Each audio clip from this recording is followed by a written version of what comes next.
Yeah. Hey. Hey. Well, yeah. Goonies never say die. You know what time it is. We got horror suspense. Listen, Kevin Trav digging in the bin. Dirty Dancing and Encino Man. You never know what you'll find in Uncle Doug's bin. What's in the bin? Yeah, Uncle Doug's bin. He's got all these flicks from way back when. Marty McFly and the DeLorean. Gotta love the Cajun, whatever he's in. Face off Snake Eyes, you know it's a win. What's in the bin? Yeah, Uncle Doug's bin. What's in the bin? Yeah, Uncle Doug's bin. What's in the bin? Yeah, Uncle Doug's bin. What's in the bin? Yeah, let's begin. Welcome to Uncle Doug's DVD Bin, the podcast where we take your favorite movies, we give you some facts, we tell you the plot. Hey, there might even be a few jokes along the way. I'm your host, Travis. And I'm your host, Kevin. Kevin, bringing the energy tonight. Ooh, coming in like a professional wrestler, Like, ooh, yeah, Travis. You have wronged me in the great fire in Hell in the Cell. However, on May 22nd, at the Royal Tumble, all right, I want you to know I shall have my revenge only on pay-per-view. Man, this particular episode is just going to be all cocaine the whole time. I'm excited for it. Yeah, man, it got really me going. Yeah, dude. I'm excited for today's movie. I have here's a thing about me, Kev. Mm-hmm. I've been wanting to watch this movie for such a long time that I still had the standard DVD that my sister got for me for my birthday when I was like 24, so like 14 years ago, still in the wrapper. Wow. And you know what? I still streamed it. So I got a collector's item. But I've been wanting to watch this for a while, and now I'm guilt-free for that. Yeah, well, I mean, I didn't want to call you out on it, but you did not watch the movie with Doug and I. You know, we obviously pulled the movie out of the bin, and then you just had to be Mr. I don't know, you're being very persnickety with Doug these days, and I feel like, well, before we get too far into the Doug weeds, okay? First of all, we're coming off a hot episode, all right? We had a guest, and I always feel like when we have a guest, it was Haley. She was fantastic. By the way, she's the new I remember her. boss of this podcast. She is our that's owner right. of it, so I just want to take a moment and say that she is a benevolent overlord, and I am so grateful for her leadership, guidance, and supervision. It's terrific. Now, She'll probably never listen to this, just so that you and I are both clear. oh, thank God. Jesus. Oh, whew. Oh, man, that takes all the pressure off. I was so worried she was going to listen to it with expectations. Calm down. Okay. We're fine. Okay, we're good. We're good. But yeah, you haven't been watching the movie with Doug and I, and can we just clear the air? Is there something going on with you and Doug? There's like this tension, and I don't know where it's coming from. Well, there's two things, Kev. The first, okay, I know I missed the last couple of movies, sure, but Maximum Overdrive, it's so much truck stuff. That's like porn for him, and it's weird to be around him when he's hooting and hollering the whole time at the wrong time. He would do... Right? I don't know that much about trucks. Well, first of all, that's because you didn't watch the movie with Doug and I. Like, he was that's a Peterbilt. Like, he was naming these trucks. I know. And that's the part, like, I wanted to actually kind of take in the plot I wanted to be prepared for you for once and not be distracted by Uncle Doug and his lug nut podcast that he does. Yeah, how did that work out? How prepared do you feel? Hey, not very. I watched it 3 times. Okay. I watched it so many times, I don't even know how many times, and I still don't really understand the movie. You watched it 3 times, and not a single one of those was with me or Doug? No. Jesus. No. And here's the other thing, I too. am going to fight you in a cage match. The thing is, Kev, you know how I am. I've recently, I found that I was a little bit allergic to IPAs. I didn't know that about myself. I'd been drinking them. I didn't know that's why I would immediately get a headache, hives, and my throat would swell up. I thought that was a different thing. But I'm starting, in my old age, Kev, near 40, I'm starting to figure out that I am allergic to things. I'm not the perfect specimen of humanity that I thought I was. And I'm also allergic to the cologne that Trish got Doug that he always wears. And I can't stand to be in the trailer. There's not enough ventilation. God, it is thick. It is thick. I didn't know that they actually made a cologne that smells like early 2000s Axe body spray, but that is exactly his odeur de musk. You know what I mean? And it's what Trish likes. So how are we going to tell Doug otherwise? I know, and we should have been tipped off when I don't know what you call it, the flavor. It was called cowboy thong, and I was like, I don't know if that's good. I wouldn't wear that. So anyway, I can't stand to be over there. We got to let this pass. Let him get past his little honeymoon stage to where he can get back to just smelling like Doug again. Yeah, I mean, just stale couch cigarette smoke like that. I miss that smell, you know? Right? I'm nostalgic for it. It was only 6 months ago. It was like a sort of peppery smell, but very round. I didn't know a smell could have a shape, but it was very round. You are so right. Yeah, right? You spent a lot more time over there than me, apparently. You can identify the shapes of all of his smells. Well, this was one that Doug loves, so I actually ended up watching it twice with him. And he's the only person that watches this movie, and he's pulling for the trucks. I know, which was interesting, which is why I watched it the second and third time, because I was like, what's it like when you pull for the trucks? And I got to say, it's a little more fun. It is. It's a lot more fun. Well, speaking of things that were fun, how about 1986 when this movie came out? July 25th, 1986, to be specific. Director, Stephen King. Written by Stephen King. Starring. Whoa, he did both? He did. He's the double threat on this one. What, was he in the movie too? Yeah, he was, in fact, in the movie as well. Oh, wow. Yeah. I didn't know that. Yeah. That was a setup. Yeah, that was a setup. That was good. I mean, if you watched this 5 times and didn't see him in it, I'd be like, yo, dude, you really weren't paying any attention. But the movie also... he was the truck. In addition...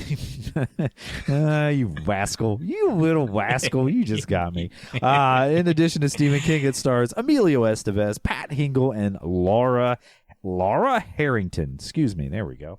And yeah, Stephen King as well, man. What is it with what is it with the bin recently in 1986 movies? Is it trying to tell us something? Did something happen in 1986? Oh my God, is the Challenger going to explode? Yeah, I don't know, but it has been just, I don't know if this is like Doug Stradamus predicting something in retrospect for 1986, but it has been a bunch of 1986 movies. But hey, what are you going to do? They're good movies. What are you going to complain? They've been great. They've been fantastic. This one for me is a lot more fun than the previous film, The Fly, which I also enjoyed. But The Fly isn't necessarily a fun movie. I mean, you notoriously, again, thank you so much, Haley, for being such a kind benefactor. But Travis just dunked on your movie. He really just absolutely hated The Fly. It was awful. You know that episode was recorded. People can listen to it and know that's wrong. I love The Fly. If I say it, then it probably happened, though. God, did you hear? No. Did you hear how I said it with confidence? I mean, that did help. You almost had me convinced for a second, but I did enjoy The Fly more than Maximum Overdrive. What? We'll get to it. What? We'll get to it. Wow. Okay. I think we will get to that part, right? Yeah, we'll get to that. The That movie. is a thing we do. We'll get to the movie eventually. Okay. Yeah. All right. Great. What our thoughts on it are. So, yeah, but you know what we should get to before that, and what I am excited about, and what I know that you love, is 6 Degrees of Texas Chainsaw Massacre. I'm not going to explain it, because you tried to change the name of it last time I explained it, even though I do that every episode, Travis. 6 Degrees of Uncle Doug. All right. I don't know. I don't even know what I called it last time, but 6 Degrees of Uncle Doug's way better. More like, you've got to figure out like a traditional carpentry angle if you're going to do degrees away from Doug's, like a 45 or a 90, But anyway, how about that 6 Degrees of Texas Chainsaw Massacre? The thing where you connect the last movie we did to the one that we're doing vis-a-vis actors that have shared the screen together. Right. So you remember that last movie we did, The Fly, right? I remember. And John Getz was in that movie. He was like the other actor in that movie. You remember him probably. Mm-hmm. Yeah, John Getz, he was in Men at Work with one Emilio Estevez, who's in this movie. Can you imagine that? Done. That was my closest one, right? But I know you've been getting on my ass lately because you're like, Travis, this segment has only been lasting a minute and a half. I needed to go 5. Oh, yeah. I said, okay, Please. bud, I got you. Hey. So I looked up a little bit more. So I was curious if you know how David Cronenberg, he's a weird guy, you know? And then you got Stephen King, another weird guy. I was like, if those two, how close are those two guys? Those two black holes now I'm interested. Creative darkness. Now I'm interested. You've gotten me. Now I've got Kevin going. So David Cronenberg, and just by way of it being so, Jeff Goldblum at the same time, they were both in a film called Into the Night. And I believe Cronenberg directed that film. No, actually, that's wrong. David Cronenberg was, he played like a lab technician or something in that film, and it was directed by John Landis. You heard of John Landis, right? He directed some of the 80s classics there. John Landis, he was in a movie called Sleepwalkers, which was written by Stephen King. Dang, dude. All right, now that's a flex. All right, I'm going to let you off the hook for all the shenanigans you've been getting up to. Use it. Wait, you didn't use ChatGPT for this, did you? I never did. I don't even know how that works. Do you need a login? Does it cost money? I just said it. Okay. All right. It's just you lost some credibility that day, and we have very scrupulous listeners for this podcast. They got a lot of scruples, is what I'm saying. Using ChatGPT to do your homework is just not it. Okay. All right. Well, all right. Fine. But you killed it there. And I am impressed. You know what? Hug. From here? Yeah, Come here, you. Yeah. Just nice. You know, we just coordinated our lives today. We're both obviously talking about the same movie, which is helpful. But we also beards. Also, that's what I just said. Also, You did. You did. I didn't want to call you out, but I was like, I think Kevin has developed a speech impediment at the worst time. I bit the side of my tongue really hard. No, I do actually. I bit the side of my tongue really, really hard. So if I sound a little like Daffy Duck during this episode, just let it go. All right. Just. When did you do? Did you do that just now? No. I did this like earlier, late last evening. I was real hungry. Like you get, sometimes late in the evening, and I was really tongue sandwich. Yeah, I just had a tongue sandwich and just took a little off the side. It's fine. It's gonna be fine. But what's also gonna be fine are those preview reviews. Yeah, what's also gonna be fine? Yeah, sure.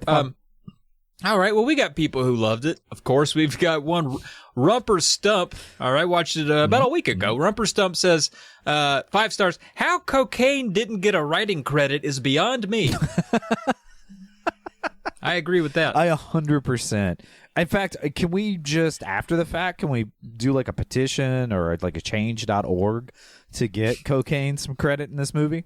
We should. We really should. And cocaine comes up a lot in most of the reviews. In fact, it took me a long time to find reviews I wanted to include here because 99.9% of them referenced cocaine. And I was like, I only want 1 or 2 of those. I don't want them all to do that. But we got another 5-star here. This one from Kitsch Kino. This is back in 2020. All right. They say, this whole film is just Stephen King trying to make a Black Mirror episode using only GTA 5 mods, and fair play to him for it. I don't get any of those references. I mean, I get the GTA one. Well, it's like they GTA 5, you could mod the game to, do whatever, include extra traffic or mean traffic or whatever you want to do. Oh, so really? It's like he made a movie with mean cars in it. You know what I mean? Yeah. Yeah, you got it. You got it, kid. Okay, yeah, Uncle yeah, Doug yeah. would have probably gotten that one. Well, Come on, man. Uncle Doug got a GTA? He's a console gamer. He doesn't know about modding. Yeah, but I mean, he reads up. And then we got people who are met on it. This was a rewatch from Anna Namali. Mm-hmm. And if you put all that together, it's kind of like an anomaly. That's a good job there, Anna. Oh, nice. It's back in March, St. Patty's Day, 2022, about exactly a year ago from the time of this recording. 2 years ago, my apologies. They say the cinematic equivalent of being served a Mountain Dew with blood in it because you ordered it that way. God, that's that's 100% true. This is, a little bit of cocaine, a little bit of Mountain Dew, a little bit of blood. Like that is just a little bit of blood. And just laughs. There's so many great I love this movie. I don't even care what you say and how much you try to bash it, which you do continuously. It's like John Wick's puppy. That's what you are, Travis. You're killing my John Wick's puppy of my soul is what's happening. Didn't Uncle Doug record a country song called "Blood in the Mountain Dew"? Yeah. It was a modest regional hit back in the late it was early 2000s because it was right about the time he was splitting up from Aunt Kathy. So yeah, it was listen, you laugh, but you talk about a man who put his heart and soul in a song. It was just a weird title for a 9/11 tribute, but it worked. I mean, if Alan Jackson can make a hit out of it, why can't Uncle Doug? That's what Uncle Doug screamed a lot. Mm-hmm. All right. We got people who are low on it here. This was Simon. This is June of 2023. He says, here comes another load in all caps. And Kev, I got to be honest with you. Mm-hmm. Again, watched the movie 3 times, and I will say some of that was sober. I don't remember that line in the movie, but because this review had it in all caps, I was like, well, it had to be a line in the movie. Was that a line in the movie? I don't think so. Here comes another load. No, I just No? I mean, Well, if that's not the case, Simon gave this 1 star, and he's delivering load after load. I mean, maybe it's a reference to the tractor trailers that are delivering their loads. Sure. Yeah, we leave it at that, like Uncle Doug's been doing lately, because he got that job hauling lumber. Oh, yeah. Now, next we got, this is the last one for our preview reviews here. We got a 1 star. Again, people who are low on it. This is Colin Williams S, using his full name. Check him out on LinkedIn. This is December 29, 2023. He says, Stephen King's Twitter is only slightly worse than this. Wow. I didn't. Yeah. What is, quick question, what is Twitter? Well, Twitter, I don't want to, it's an app, but Stephen King's Twitter, he's relentless. He just doesn't ever, he weighs in on everything. Oh, wow. The guy must type 1 billion words a day between using shitty apps and his own books. Yeah, just calm down. How does he have time to do anything? He has got another. The man's like 97 years old, and he has got another book out every single week. Like, that is just a man who is a worker. He's prolific. God's tried to kill him so many times. He got hit with a car and all kinds of he just cocaine, right all kinds back. of. Yeah, you can't stop Words that just guy. keep falling out of him. Yeah, he's nuts, dude. And then, here's the thing, Kev, before we get into the plot, Stephen King's always said when people make his movies, he's like, that's not right. He ends up like not liking the movie versions of his books. And this is kind of like, if you want something done right, you do it yourself. And then he made Maximum Overdrive. And it's like, you showed him. Just keep writing books. Yeah. I think he showed him. I think he made the exact movie that he meant to make. Whoo! Well, starting this movie out, man, you got the opening title card. It's in outer space. And there's a comet on June 19th. 1987. So this came out in 86. It's like next year, guys. You better be looking out for this comet. Now, from what I can tell, this comet is going to be in the Earth's orbit for, let's say, about 7 days. I don't remember, somewhere around there. And it's going to... Yeah, they give like an overly exact amount of time. And they're unnecessarily precise about it. So we know that there's a comet. It's in outer space. It's going to be there. It's the Rhea M comet, in case you care, Travis, because I know you do. And it's going to be there for the next 8 days, 5 hours, 29 minutes, and 23 seconds. Mm-hmm. Exactly that. So we know it's there, and it also, for some reason, encases the planet in like green stink lines. I don't know why it does that, but it does. Now, cut to a busy city street. We see a bank being mean. I'm seeing the flashing lights over top of the bank, and it's saying "F you," but it's saying the whole word, and I'm like, oh well, it knows my account balance.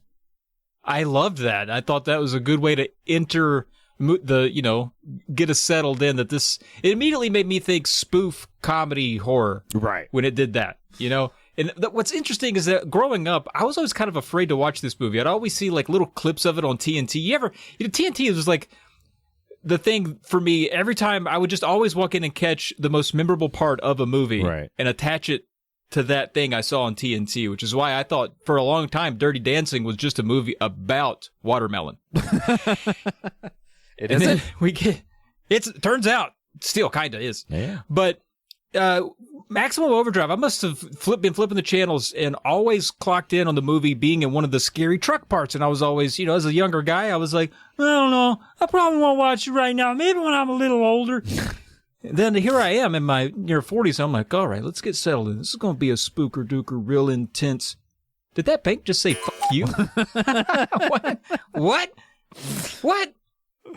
And it also calls Stephen King. He is the first on-screen character in this movie, and and to be fair to Stephen King, he's very humble in this. He's the first on-screen character. He has the ATM at the bank call him an a-hole. It says you are an a-hole, and it just says a-hole, but it says the whole word, Travis. It does, which I don't know what you thought of that, Kev. But offended. Yeah, dirty words. I'm sure. Yeah. Yes, indeed. Yeah, and Stephen, he yells for like his wife or something, but he does it in like the most Maine way or wherever he's from. He's like, "Hey, toot bottoms, come over here. Look at this ATM calling me names." Why does your Maine resident sound like he's like slightly from Pakistan and slightly from Brooklyn? You've never been to Maine, have you? No, it's been a while. Favorite Stained song, by the way. Sure. You love Stained. I know. All right. Moving along, we know something funny's going on with the machines. Hey, we know that from the trailer. Let's get to the goods. So we flash to a drawbridge. Now, that's a bridge that can raise itself so large boats can pass underneath, Travis. It doesn't do art. It does not. Well, I mean, let's not pigeonhole it. Maybe in its own time, it does.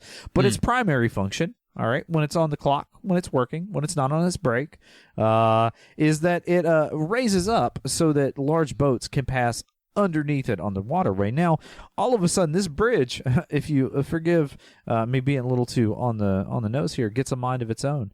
And here's one of the wacky things with this movie that I really love is that these machines can control themselves. Yet they have to like turn their own dials and push their own buttons to make things happen. Like they don't just move, like they have to go through the proper channels and manipulate their own knobs and buttons to make themselves move. Now, to be fair, I have to manipulate my own knobs and buttons to get myself to move. But in the case of a bridge, you think the bridge would just go, nah, I'm just going to open up now. It's got mechanisms. It's got stuff. It's got fail-safes. It's got to get through. But is it not impressive that they found a way to make it look like the buttons and the knobs and the levers were being manipulated with no one there? That was probably well over half the budget was that, and the other half was cocaine. Would you just build like a cabinet that you only sort of crop in and film, and then somebody's just on the other side of it turning them? I don't know, Kevin. It's just science. You're the scientist. You're supposed to know how this stuff works. That sounds like magic to me. I don't do magic. All right, it's just Harry Potter. Well, here's what happens. This bridge raises itself, and all of a sudden, speaking of watermelons, all kinds of pandemonium breaks loose. Cars are falling over top of each other. Some particular motorcycle driver somehow falls the wrong way off the bridge, which is pretty impressive because of how gravity works. But my favorite part is watermelons are coming off of the back of this truck, and this dude just like... It's just rolling around in watermelons. He can't get traction to stand up because of all these watermelons. Honestly, it was kind of sexy. Kind of, a little watermelon wrestling would have been, that's where I got some ideas. It's pandemonium on the bridge. I mean, you can imagine. This would be fun. Honestly, this is a pretty well-shot part of the movie. Looks pretty cool. Yeah, I kind of enjoyed it. And it's played a little bit for comedic value because, like, the bridge operators are, like, slapping each other around. They just been playing cards. They ain't been paying attention to the bridge until everything starts going wrong. Yeah, and the first shot of one of them was him, like, 3 knuckles deep up inside his nose. Like, how often do you see guys pick their nose in movies? Like, even that's kind of like, wow, I didn't even know you could do that. I thought that was against, like, the Writers Guild or something. Yeah, no, I think that's class. This has got some amazingly juvenile stuff in it. Nose picking is just one of them, man. I mean, that's Stephen King's kind of trademark. Like, he always has to write something about kids farting. Like, that's in almost every book of his. He always has some juvenile body humor thing going on. Yeah, man, you need farts in a movie. It's just, well, you do need them. I agree. Yeah, you can't. They're coming. There's farts coming. Oh yeah. God, it was funny as crap. Anyway, we'll get there. Funny as crap. God, you really are Christian. I do take my vitamins and pray every day, Travis. So in the very next scene, we are at this is going to be the Dixie Boy. Now, this is going to be the gas station / truck stop that is kind of the primary location for the rest of the film. And up pulls... there's no other way to say it. It's a giant tractor trailer with a Green Goblin mask on it. It looks fucking cool. I don't know how the driver can see to drive unless he's somehow able to look through the eyes of the goblin. But it is awesome. It holds up as like a cool looking thing even still. That's the coolest part of the movie to me is this truck. And it was so random. Again, there's so much just random shenanigans with this movie. They're like, we got to do something to make this truck more memorable. I know. Let's just put a Green Goblin mask on it. Cool. Well, how do we justify that? Oh, I know. It'll be a toy truck because that makes sense. Evil toys, apparently. Also, like, immediately when it's on screen, you're like, oh, that's the boss truck. That's the thing we killed to end the movie. I immediately know that. There's still opening credits on the screen. Definitely going to have to fight that in level 8, for sure. Yeah. Oh, yeah. So it turns out, hey, full-service gas station. That's pretty sweet. So this dude just, like, drops his truck off with the truck attendants. That's their official title, I suppose. And he goes in to get him a bite to eat, and he leaves the truck attendants out there with the truck. Now, once he gets in, we get a little idea of this is a truck stop / game room / diner / shower. Got a little bit of everything in it. Well, in the Dixie Boys kitchen, Billy. Oh, also, diesel was $1.80. $1.08 a gallon. In case you're wondering how much diesel was in this movie. Not bad. So Emilio Estevez's character, his name is Billy, and he is the short order cook in this sort of gas station situation, and the boss wants to see him. And this guy's name is Bubba Hendershot, and he talks the way that you would expect a guy named Bubba Hendershot to talk. You know? Yeah, he's a real boss hog. He is a very boss hog character, and he wants to see Billy. And we get kind of a cut back and forth of things that are going on. You know, they're filling up the Green Goblin truck.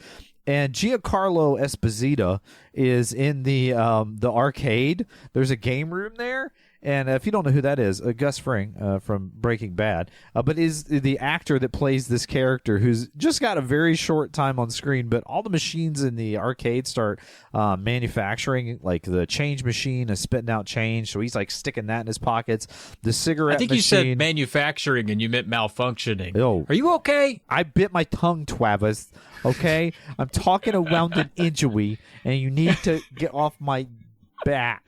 Just trying to help, man. Just trying to help. Okay, I appreciate that. Yes, it's malfunctioning, Travis. Yeah. You know what's funny? I didn't even know that was what's his name again? Juan Carlo Esposito. Is that right? Close enough. Yeah. What is it? John Carlo. Yeah. Yeah, I had no idea that was him. John Carlin. It's John Carlin. John Carlin Estevez.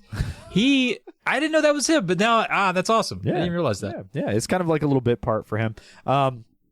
So he is stuffing things in his pocket because he's like, sweet, free ciggies and money. And also, shout out to the game room for children that also sells cigarettes. Love that. Love that. Yeah, I didn't even notice that. That is amazing. So he's sort of doing that. The pump is going to stop working at some point. We're cross-cutting back and forth between these things. And the truck attendant's like, well, dang, why is this thing not working? He does exactly what you're supposed to do, which is just to look down the barrel of whatever thing is not working. Great firearm safety tip if you're Kurt Cobain, by the way. And just... Hey, wait a minute. Hey, now you gave me a lot of guff for my Lane Staley joke, and I will not stand for your hypocrisy here. No, I knew how much you like Kurt Cobain, so I'm coming back twice as hard, Travis. I liked Lane Staley more. But here, if you're looking into, and let's say you're maybe almost tempted to suck on the end of a diesel pump to get the diesel to come out, and then the diesel check that box for me. Yeah, right. But then the diesel do squirt, as they say. Are you flopping like you got tackled like a foul in soccer? You going down, or you running to a sink where you should go? I mean, diesel is thick, dude. Like, that stuff's going to be all... Like, how's he going to run? He can't see. Like, I mean, it ain't Elmer's glue. He just got it, like, in his eyes. I will tell you this. Once upon a time, I like to turn a wrench. I like to work on a vehicle. And I was working on a... Yeah, thank you. And I was working on a truck with a friend of mine. And we were spraying... This is how old the truck was. It had a carburetor. Travis, you don't know what that is. But somebody out there was like, I know what that is. And that is an older car. Well, I have a truck-berator, so I don't know anything about carburetors. Nice. Proud of you there, bud. And my friend, just being funny, he sprayed the carburetor cleaner in his hand at me, and it went directly into both of my eyeballs. And I will tell you this, I did not know where the sink was. All I knew is that I had constant fire in my eyeballs, and I couldn't think about anything. So if it's anything like getting diesel sprayed in your eyes, I also wanted to drop to the ground, curl up, and cry. Okay. All right, fine. You know, it's an experience that I don't have and you do. I think I'll have to defer to you on this one. So, yes, thank you. Fair play. Thank you. All right. So we're back in there, and I got to tell you, Billy gets pulled into Boss Hogg's office to have a little conversation with him, and the waitress, I think her name's like Juna May. I got it somewhere in my notes. When I get there, I'll Mabel May, maybe, I don't know. Anyway, I'll reiterate what her actual character name is. But she's going to do the fry cooking while he goes in there. Well, Bubba Hendershot, Boss Hogg, tells Billy, here's how it's going to go. You're going to work 9 hours, but you're only going to clock in for 8 of those hours. And he's like, well, that doesn't seem cool. And he's like, well, here's the deal. You're on parole. All I got to do is tell your parole officer that you're bad and you go back to jail. I don't know if that's how it works. All right. I tried to ask Uncle Doug about his parole, and he said he didn't want to talk about it. Right. From some pending legal obligations that he had. However, I'm not sure that's how it works, but this guy, apparently Boss Hogg, is running the same racket on everybody that works in this truck stop. Yeah, and he did the whole Boss Hogg move, put the cigar in his mouth, and did the whole like, and I own you, kid. Yeah. It was kind of fun. That was fun. It was fun. I really hate that guy because I've worked for that guy before, sort of way. Yeah. Now the waitress who is having to be the fry cook, she's not so great at it, and she has like the world's snarkiest customers in the dining area. They're like, "What did you have to do? Grow the chicken for those eggs? Yucca yucca yucca yucca!" Like they are just Weisenheimen. Yeah, they're not a fan of her, but she gets what's coming to her pretty soon because the machines are upset. Now, I don't know if like being slow cooking eggs is something to make you deserve what happens to her. She gets attacked by this whole scene is just hilarious. So there's a electronic carving knife on the counter.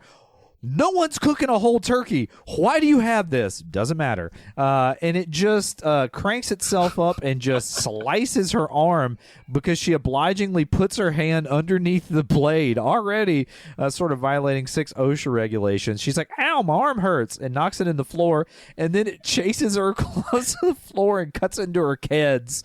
It's hilarious. Yeah. I mean, it kind of chases her in the way that she doesn't move and it runs up and stabs her a bunch. And then Emilio Estevez's character, Billy's like, I know what to do. And he gets a hammer. He doesn't try to turn it off. He just gets a hammer and smashes it. At this point, he doesn't know the machines are evil. He just decides to smash this thing with a hammer. I know. That's what I thought. It was weird. I was like, Emilio Estevez can sense this thing is evil and alive and he must kill it. Like, there is no talk about like, what's going on? Is there been like a power surge from the plant? Is there some electromagnetic activity going on? Why are all the... No, it was just like kill the evil with a hammer immediately. I like to think that knife did something to him previously. Like it wasn't alive at that point. Like it just didn't work right, and he's just like waiting for an opportunity to take that thing out. Once it tastes human blood, it'll never be the same. We have to put it down. Exactly. Well, back in the arcade, Giancarlo Esposito's character is getting hypnotized by an arcade cabinet. There's no other way to say it. It somehow hypnotizes him, and then it electrocutes him with like orange lightning. Like I don't know, it's like it's like it turned into a Sith and could shoot lightning out of it and hits him with that lightning and kills him. Yeah, which is weird because I feel like there's not really any other deaths like that. Because I don't know, that one seemed like a convenient, like he just kind of walks up and he's like, "What's going on with this arcade machine?" And then it brutally electrocutes him. And I was like, why can't every death be that kind of neat? Yeah. The rest of them are way silly. I don't know. They're all silly. But it was unexpected. I think it was just a way to show off that lightning effect. Yeah, they're like, hey, man, we got about another $600 in the budget. What do you want to do? Lightning. We need a lightning effect. Well, one of my favorite deaths in this, that you don't see it on screen, but you see it alluded to, is there's like this dead lady hanging out of a window, and her hairdryer cord is wrapped around her neck. Like somehow the hairdryer strangled her. Like anacondaed her? Yeah. I was like, how does that happen? It has no musculature. Did it turn itself on? It was like floating around the room, and it somehow had enough propulsion to like sort of wrap tightly around her. How does it? I need this death on screen. Well, it's like a lot of the deaths, even by the trucks that we'll get to later, could have all been resolved if you just stepped to the right. They don't have a great turning radius. Uncle Doug, They really God, don't. He gave me a total lecture on the turning radius of I a bet. tractor trailer. But well, in the next scene, we cut away. It's a baseball game. Hey, the home team is won, or maybe they're practicing. I don't know. Somebody hits a home run, and it's great. Travis, you know sports. And Yeah. so the coach says, "I'll get everybody a nice soda pop," and he goes over to the soda pop machine, and this thing just starts launching soda at him. It hits him, Travis. It hits him in the wiener first. Like it hits him. Just Could not have felt good. boom straight, and he does what all Pop of goes us the would do. wiener is what all the kids were saying. Yeah, which was really mean. Like he was really hurt, you know. And so he kneels down, and then it shoots him in the face with the soda. When you're kind of like, oh, that's funny, and then it just shows this like cavernous wound on his head. Like God, Yeah, but under what structural mechanism does this soda machine have that it fires soda out that rapidly? I know, man. They could have used that thing in the Civil War. And when he's getting hit and he just keeps going down, he's just putting his face closer to the barrel of the machine.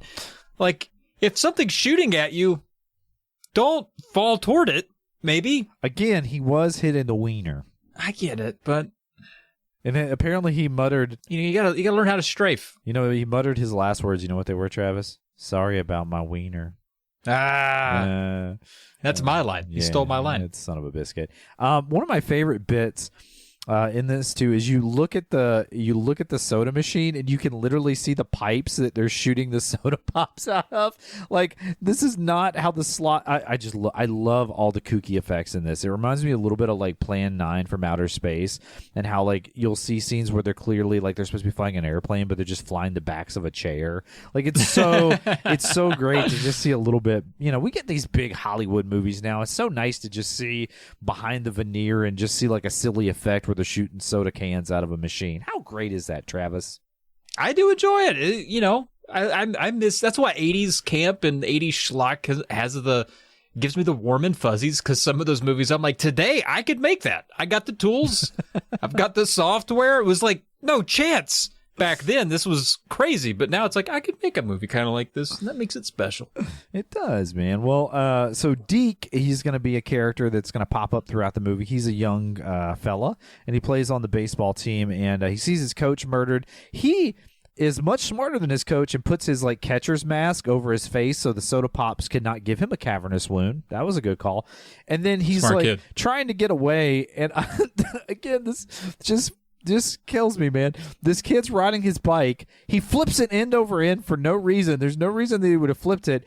And then Just out in the middle of the outfield. Yeah. He's riding a bike in a baseball field for no reason. And then just like he hit a landmine.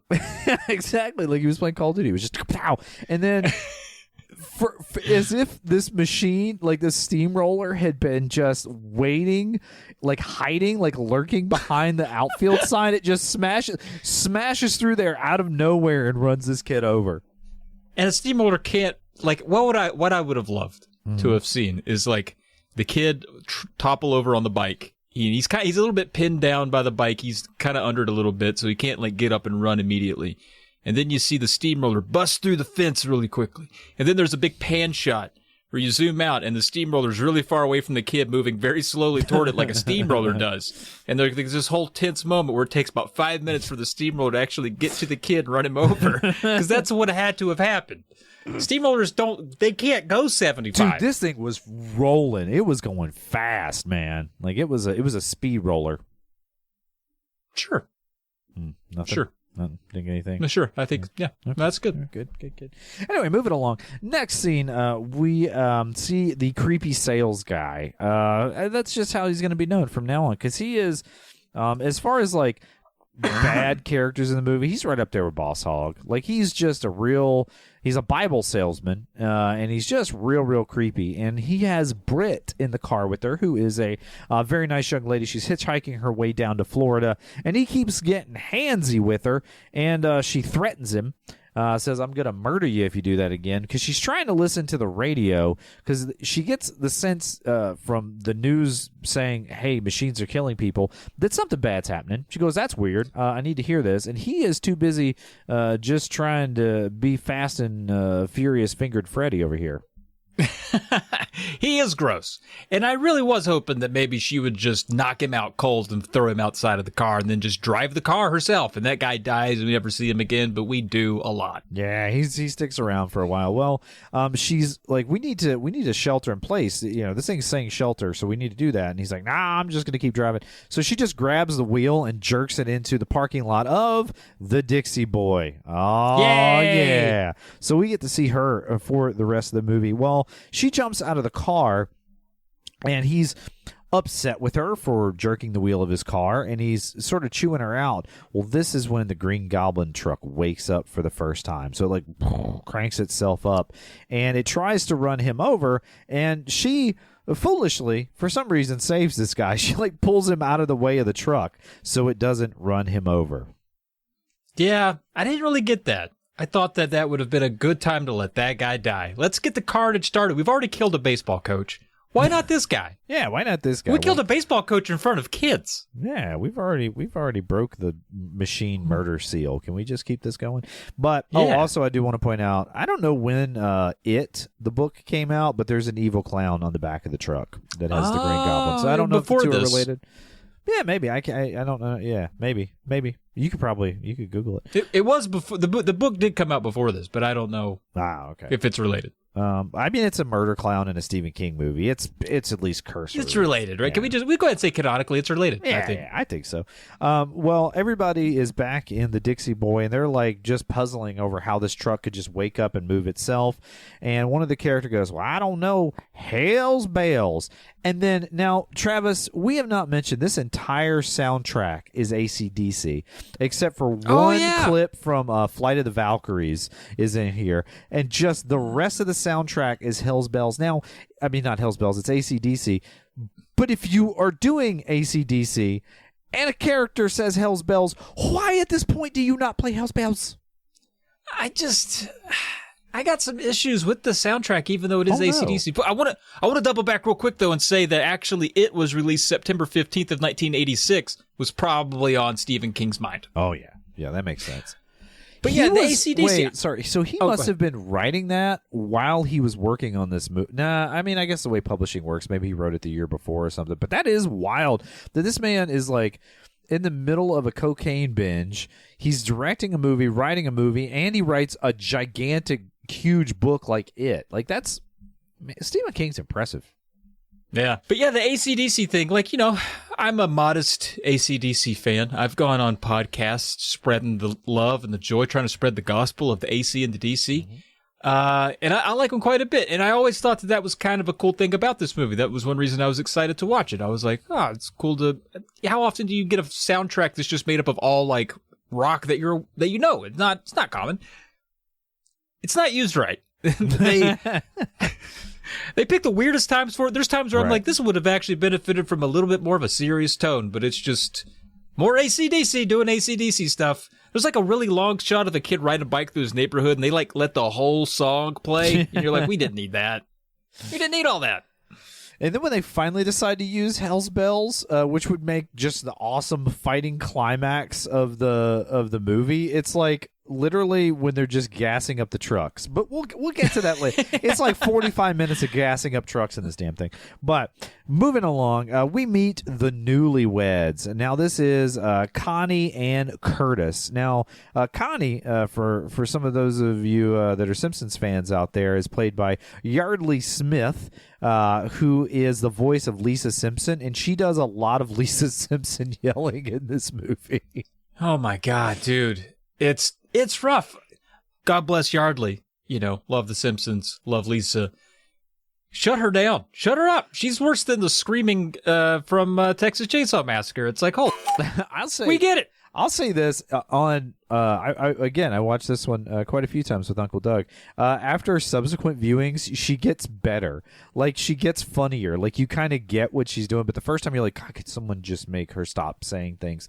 But then you start hearing the Lisa Simpson coming through, and like Curtis, are you dead? Are you dead? And it's hysterical. I'm not gonna lie.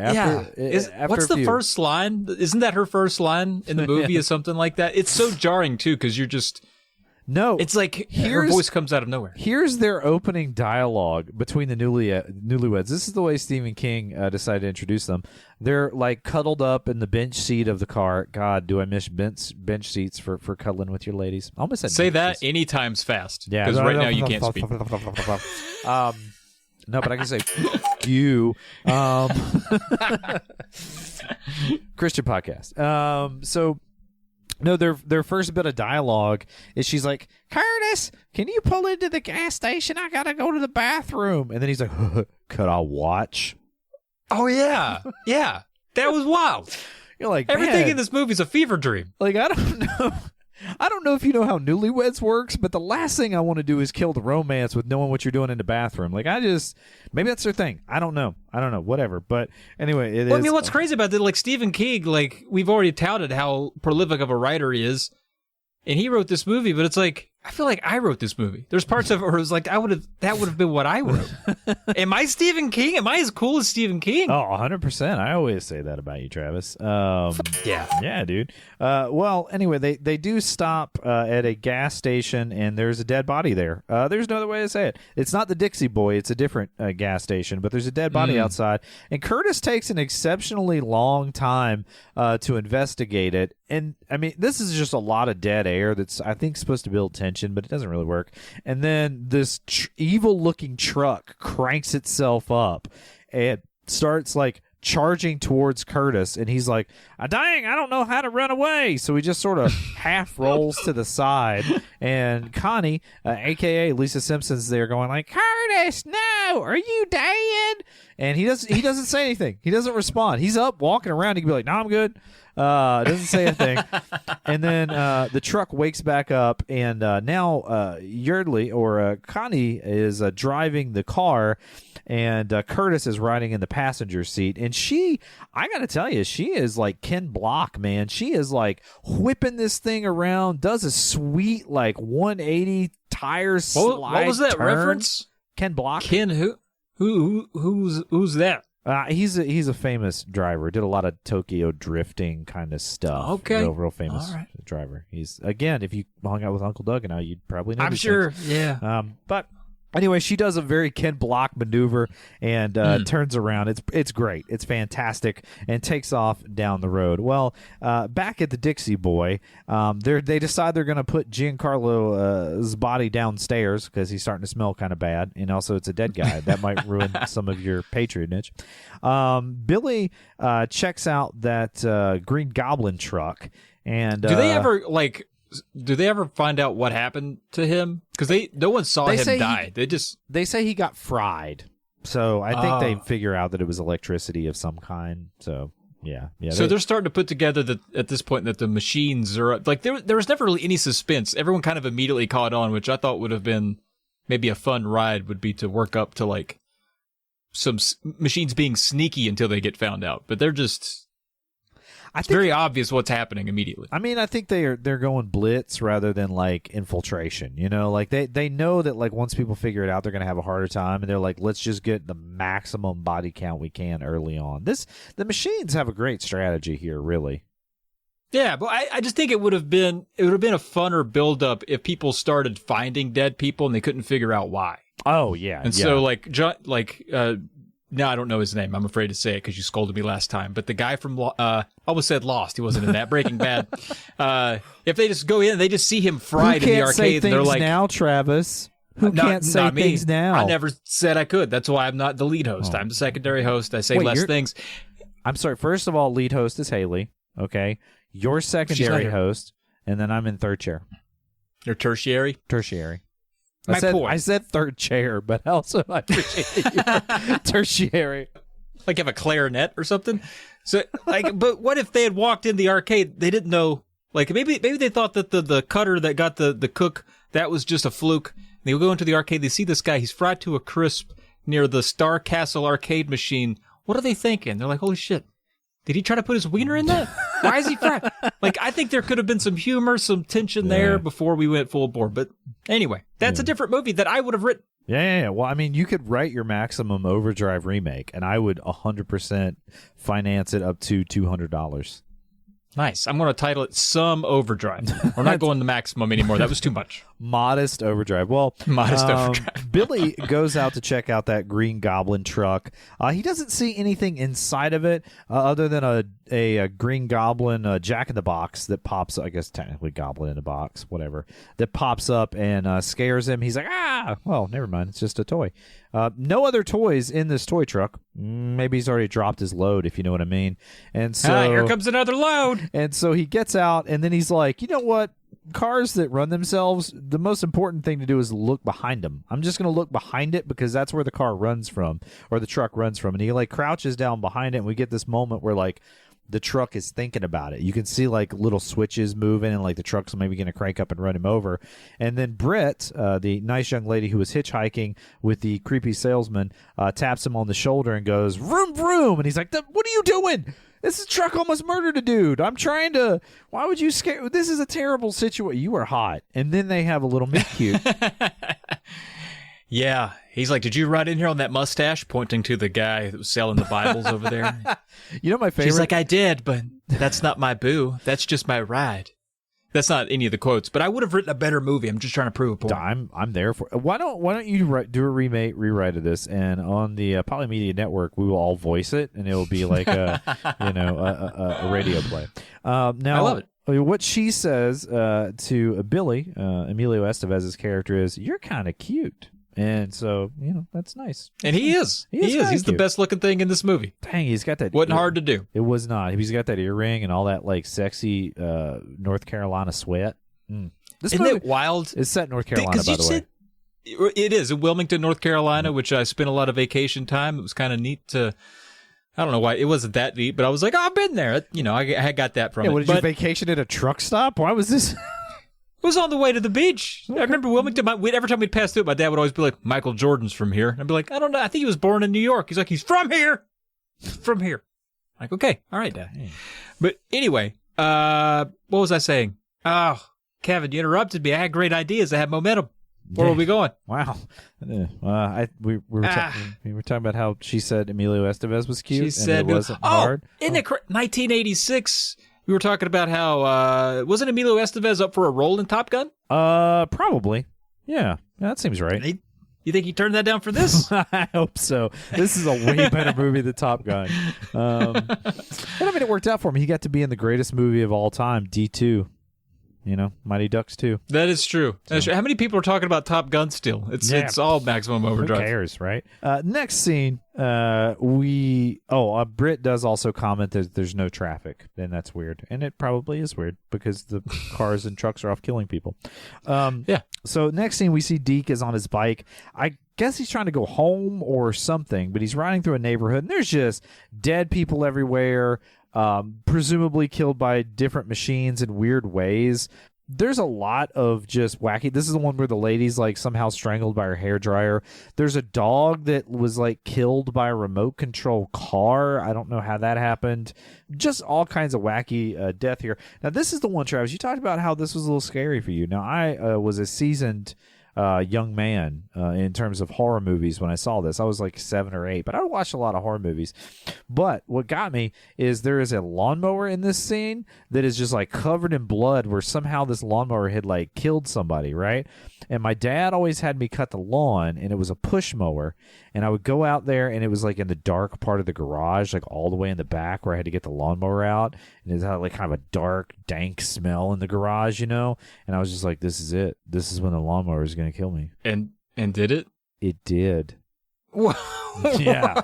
I've been a ghost this whole time, Travis. Oh, my gosh.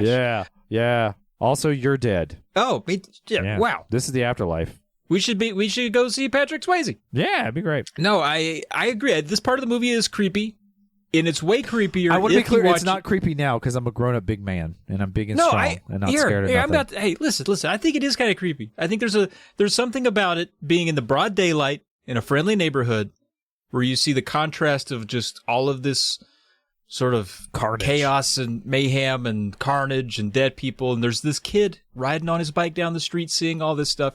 Now, that is creepy in any movie. And in this movie, it's creepy on mute.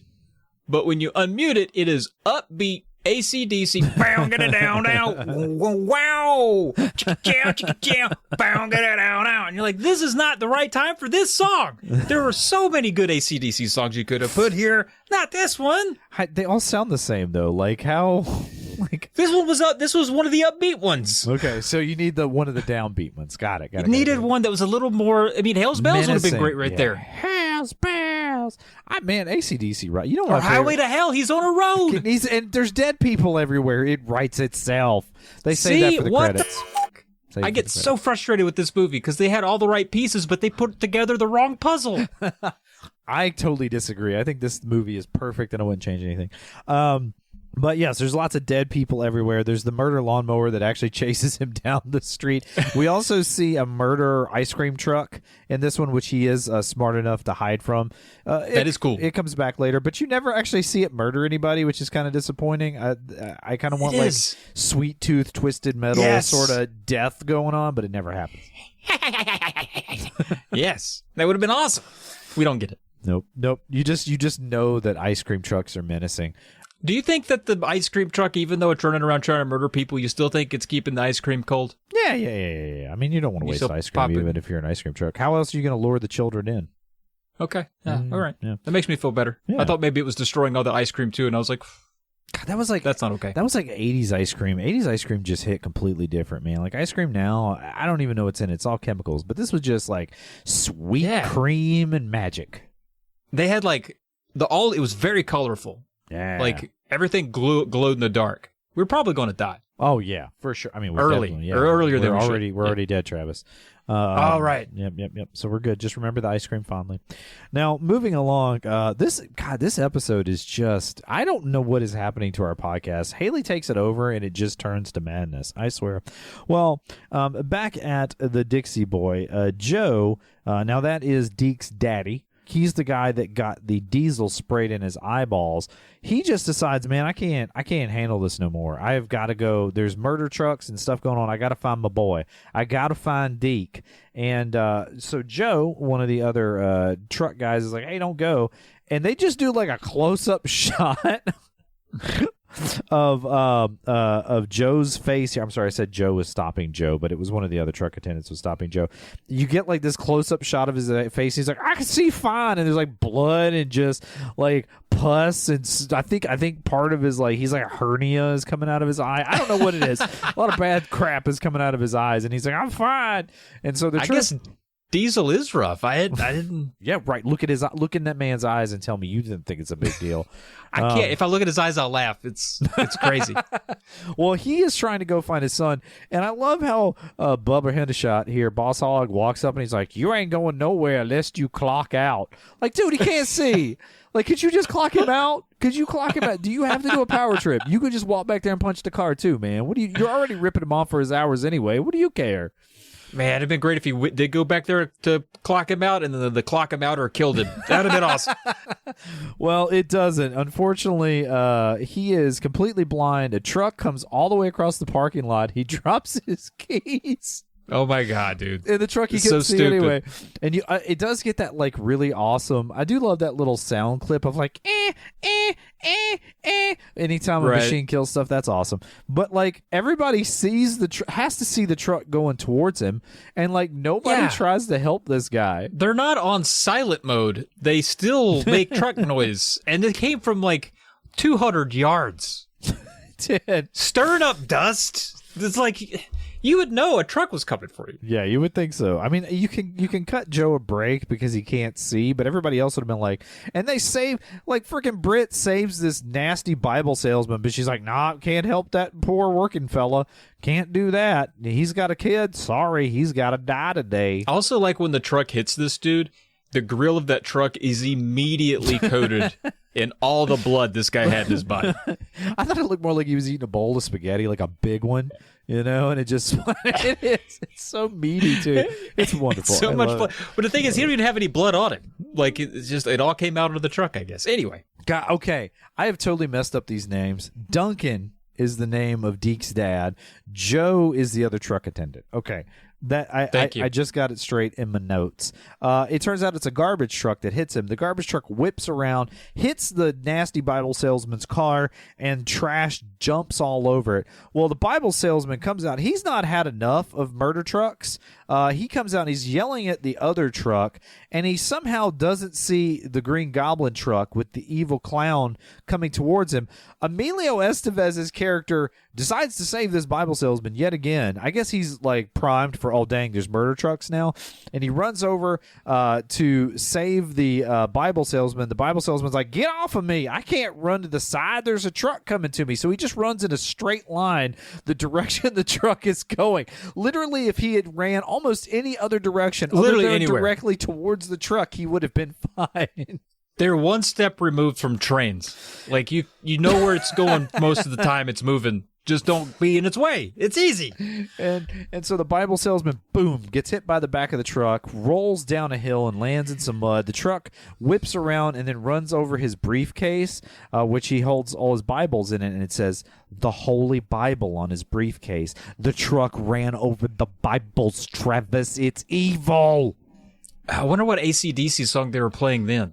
Probably like, we're going to the chapel, we're going to get married. I don't know. A Whole Lot of Rosie or something. Like nothing that would make sense. Dude, that is a banger of a song, by the way. I do love that song. Is a good one. She's 19 stone, too. Oh, Rosie, call me, girl. You know what I'm saying? I just played it. It's just the sound of trucks. No AC/DC during that moment. Oh. Another good time for a Satan worshing number from AC/DC. Well, he manages to get himself killed because he is an idiot. Britt, we kind of flash back inside, and Britt's like changing her clothes. Oh, there's also some collection of one of the bodies, and they're kind of like suspiciously eyeing the trucks. Again, you're like, dude, the trucks have been killing people. Like, why are you out here? But, you know, whatever. And they flash inside, and Billy is hanging out with Britt in the bathroom. There's no other way I can say that. He's just hanging out with her, very Tom Cruise style, if you know what I mean. Yeah. Is this the third movie where a guy hangs out with a girl in the bathroom? It is. And she doesn't ask first? Yeah. Yeah. And 86 was wild. It was, man. Well, he's like, what are you doing in there? And she's like, I'm changing my clothes because that Bible salesman touched me, and I don't want his smell on me now that he's dead. Weird. That's a Stephen Kingism. I don't know what it is. It's terrific. Love everything about it. Well, outside, everybody's kind of peering out. All of the trucks start cranking up and honking their horns, almost like maybe they're communicating with each other or something. And then they start. I thought maybe a hot lady truck drove by. Woo woo! Yeah, that's right. Back that dump truck up. You know what I'm saying?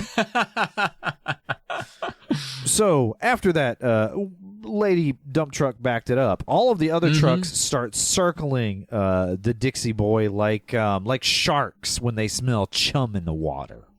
Yeah, you know those sharks get when they smell that chum. Also, because I am 12, one of the trucks says Thurston and one of them says Bick, and it's like, they're thirsting for Bick. You know what I mean? You're dumb. Is that all right? You're dumb. You keep that in? Keep that in, would you? You're dumb. Yeah, I'll keep that in. Don't cut them all out. Yeah. Just leave that one. I'm going to keep it because it's so dumb. I just want people to know how you are, Travis. Yeah, so all of the trucks are circling around. And I thought about this, too. I was like, all that diesel smoke and just like all that noise, that's basically what NASCAR sounds and smells like. Yeah, you're not wrong. Yeah. Well, in the next scene, they cut away, and Connie and Curtis, you remember those newlyweds, are driving one direction, and all the trucks are going the other direction. They're like, what's going on? And Yeardley Smith's like, where are they going, Curtis? She's a wicked witch now. It doesn't matter why. And he's like, I don't know. They're going somewhere exotic like Greensboro. Maybe Charlotte. Which is kind of hilarious. That is kind of exotic for us, though. Yeah, I know, right, man? We did stand-up comedy there. The place has never been the same. So they are driving down the interstate in a gigantic red truck, another tractor trailer. There's so many of them. That's how goods get places. What are you going to do? None of them seem to have cargo, but, what are you going to do? And so this giant red truck starts chasing them. Somehow this thing, presumably weighs an awful lot, has managed to keep pace with this car, but it's a 1980s car. It probably weighs just as much as a tractor trailer. And there's also the truck was like hiding in the bushes too. I don't know how they like jumped out at them. Like, that's not how trucks work. That's what they do. That's what these trucks do, though. They're hiding behind bleachers at the baseball field. They're hiding off the side of the road in the bushes, just like, this is going to be great. So he comes rushing out, and there's a little bit of a high-speed chase here. There's some car bumping and that sort of thing. Well, Curtis manages to evade the truck, and the truck flies off the side of the interstate, and Travis, we get our first sweet, sweet truck explosion. Long overdue, if you ask me. It shouldn't have taken 40 minutes for us to blow up a truck in this movie, but I understand from the first 40 minutes, not a lot of money. Not a lot. And what I love is that, like, the truck is, like, kind of exploding as it goes down the hill. It gets to the bottom of the hill, is totally stationary, not moving. Enough time for them to stop the car, roll the window down, look out, and then it blows up. Yeah. Love it. Yeah, it's finally got that dynamite under it. Exactly. Well, and guess where they've stopped? They've stopped right in front of a sign for the Dixie Boy truck stop. And they say, well, we got to stop there. I bet we'll be able to get some help. Well, the last truck stop you went to, there was already a dead guy, and trucks are trying to kill you, so you're going to go to their natural habitat. Great. Love it. Yeah, and is it just... So, like, what's interesting is not every machine. It seems to be all trucks because their car isn't messing with them, letting them drive them around. Yeah, I don't know what the rules are, to be honest with you, of like a machine coming to life magic. I assumed it was sort of like an EMP. It only works on like the newer ones and the older ones, like because they don't have the computers. That's why you want like an older vehicle. They don't have the computer systems in them if there's an EMP, Oh, okay. I don't, Travis. What am I, a comet expert? That's it. I don't know. Okay. I thought maybe you brought some spackle. No, I'm just going to say this, because the screenwriter said so, and it's Stephen King, and he was on a lot of cocaine. Oh, that makes sense. Yeah, it makes a lot more sense that way. Well, regardless of a plot hole spackle, we really do need Dylan here. He probably could explain this, but they are sat outside Curtis and Connie, the newlyweds, have made their way to the Dixie Boy, and they see all of these trucks circling it. And Curtis, for some reason, Connie picks this moment to talk junk to him, where he's like, I don't know what to do. And she's like, I'm Curtis. You said get to the truck stop. Everything's going to be just fine. Well, you were wrong. Ha, ha, ha. And laughs at him. I'm like, this is your peril too, lady. Like, why are you laughing at his mistake? And what mistake? Who knows what's happening? Yeah. This is chaos. Yeah. This is ground zero. This is unprecedented. Yeah, you just saw a truck explosion. Try to enjoy yourself more in life, okay, Connie? Honestly, yeah, you should be all smiles right now. You just saw a truck explode. That's a treat we don't often get. Right? Well, he decides, he sees an opening that he thinks he can get the car through in the circling trucks, and he just guns it. Travis, it doesn't work. This truck just straight up hits the car, and it rolls 3 times. But you know what? Those trucks are very polite. They wait until they manage to cut Connie out of the car before they decide to run over the car. I did think that was a Christian move from them. It's kind of like when you see 2 football teams going at it and there's an injury on the field. The other team will get on one knee and patiently wait. It's kind of a sign of respect. I saw that as the machines showing a little bit of dignified battle order. You got to respect it. I think that's, they don't come in peace, but they respect fight rules. Yeah. And I love this next scene. Now, Bubba Hendershot, we find out, and I'm just going to go ahead and spoil this. He's like every truck stop owner in the South. He's basically got an armory in the basement. Like he's got a ton of guns. He's got rocket launchers. He's got grenades. Well, he comes up with a rocket launcher, and I love, Travis, I don't know if you broke this down shot by shot, but it's incredible. He has the rocket launcher, and it's Billy and Britt, and then Connie and Curtis. Now, Billy and Britt have come over to help Connie and Curtis get out of the car. They're running back towards the Dixie Boy for help. and Bubba Hendershot walks out with the rocket launcher, and he says, "I'm going to shoot it." And so they all jump down. No rocket. You see the rocket fire out of the rocket launcher, but no rocket ever goes over top of their heads because they don't go that fast. You would see it. And then the truck behind them just explodes. It's awesome. Wow. Magic. More magic. It's rocket launcher magic. I spent a needless amount of time being pedantic about that way that works, but it really is funny if you're paying attention to it, at least for me, Travis. And you think about the risks associated with even having a rocket launcher on the premises of a place that stores hundreds and hundreds of gallons of diesel and gas. Yeah, I mean, it's already going to blow up. What's one more rocket launcher going to do? And honestly, I'm thankful for it because it wiped out at least 2 trucks. Yeah, he managed to blow up 2 trucks with this rocket launcher. One full of toilet paper. You know what? Maybe that's where the toilet paper shortage came from back in like 2021. You know, like all the trucks it caught got up to blown us. Yeah, I think it did. Yeah. That one load of toilet paper. Here comes another load. I hate you a little less every time you say it. Now, Billy, back at the Dixie Boy, asks about the rocket launcher. He said there might be more in the basement. Is the gist we get, but like kind of the way it plays out. Well, oh yeah, and there's also a bunch of Yeardley Smith yelling like Lisa Simpson as they're heading back in the Dixie Boy. Yeah. Now we get a little bit of Britt and Billy bonding. We know there's a little budding romance there. Britt and Billy budding romance. They are the only 2 attractive people in the movie. Right. First of all, okay, Connie and Curtis. I mean, they're not unattractive. You know, they're just regular folk. They're not like Emilio Estevez and whoever this other lady is. And so anyway, we get a little bit of bonding here, and Britt drops the title of the movie. She's like, "Yeah, who would have thought all these machines would just go into maximum overdrive?" Boom! She said it. All right. So good. Then they hug. They have some weird flirting. It's like really like off. It's almost like that David Cronenberg dialogue that you hated in The Fly. You know, that wasn't me. That wasn't me. Talking at each other. It was definitely you, Travis, as far as I remember.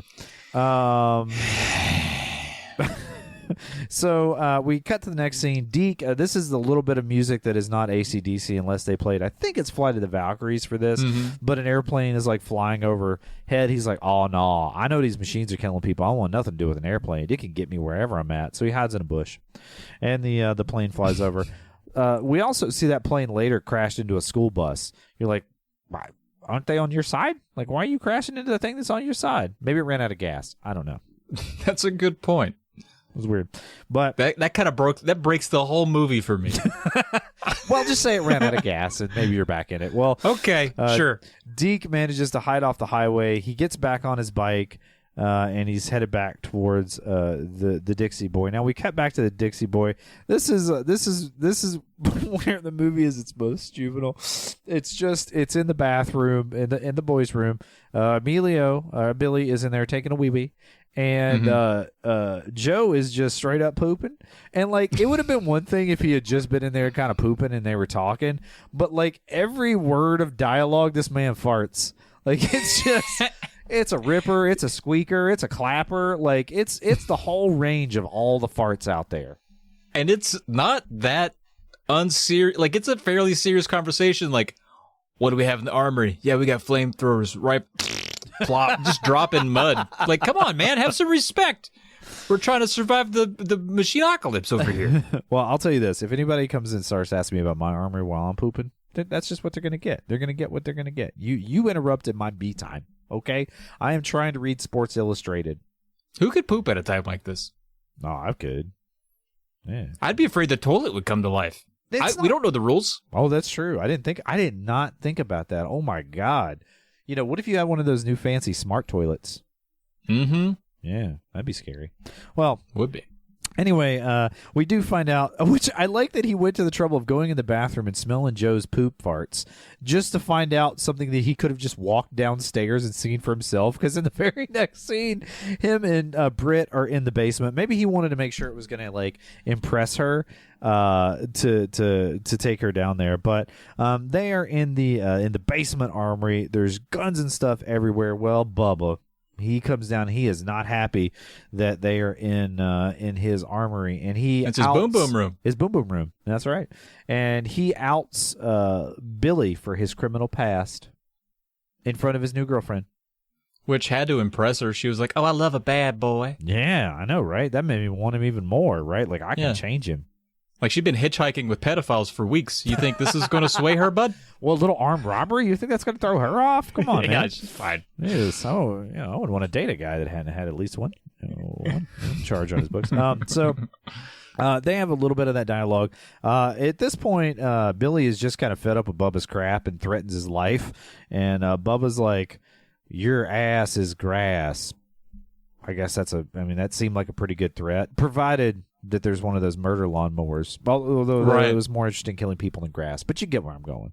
Yeah, I do. Yeah. Believe it or not. Well, Britt, after Bubba, again, he's like, "I don't want you down here with all of my armory stuff." And he's like, "I'm going to threaten you," and then just leave. I'm going to threaten you, which is a threat in and of itself. Yeah, and now I'm out of here. And so he leaves Britt and Billy alone with all of his firearms and rocket launchers and stuff. And Britt's like, "It's okay if you're a criminal, Billy. I'm good with it." And he's like, "Sweet." Nice. Because I can't change it. Yeah, I can't. Well, he can maybe get his record expunged when he gets older. Maybe. Sure. Hopefully. Yeah. When he gets older, isn't he already like 28? Like, what's... When I'm 33, I hope to get it expunged. That's all I want. He looks all of like maybe 22 in this movie, and he's like, "I'm 47 years old." How old he's supposed to be. I don't know. But Deke finally makes it to the Dixie Boy, and it has kind of gotten, the sun's going down, and he's like, "Oh man, I can't get in there because all those murder trucks driving around it. I'll try this drainage pipe. Drainage pipe has a cover on it." And he's like, "Well, I give up. I'm just gonna sit here for a while." Meanwhile, and to remind folks, Deke's the boy, right? The baseball cap, yeah. Because Deke's a name of a 38-year-old man that works at a truck stop, and it was given to a small boy who's actually quite great in this movie. Well, his daddy was Dunk, and he worked at the truck stop, so he was probably Deke was probably going to go in the family business, just working at the Bubba Hendershot Dixie Boy truck stop. But he'll have to now because he's got a lifetime of therapy ahead of him. Yeah, well, I mean, his dad's dead. He's got to earn money for the family. Like, he can't be just playing baseball and, saving the coach from soda pops anymore. He's got responsibility. He's got that whole neighborhood to himself now. That is pretty sweet. Yeah.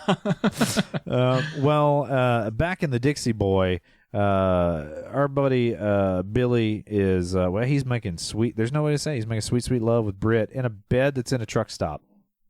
Yeah, and they're eating like Little Debbie snack cakes that they stole. They didn't pay for that.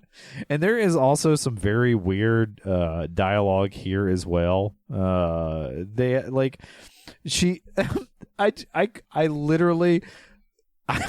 This is better than most comedies I've watched. They finish making the sweet, sweet boom boom, doing the business, and she looks at him and she goes, "Well, you do make love like a hero."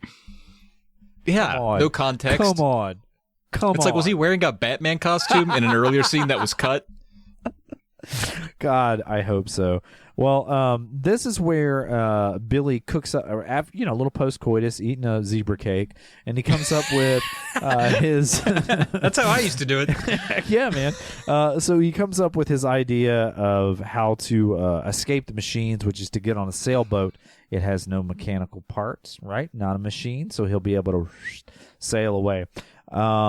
They also look out at the comet, honestly, after making sweet love and eating a Little Debbie. Man, it's looking pretty cool out there. It's like green, kind of romantic. Well, do they ever mention it? Does anyone ever say, "Wow, that's green"?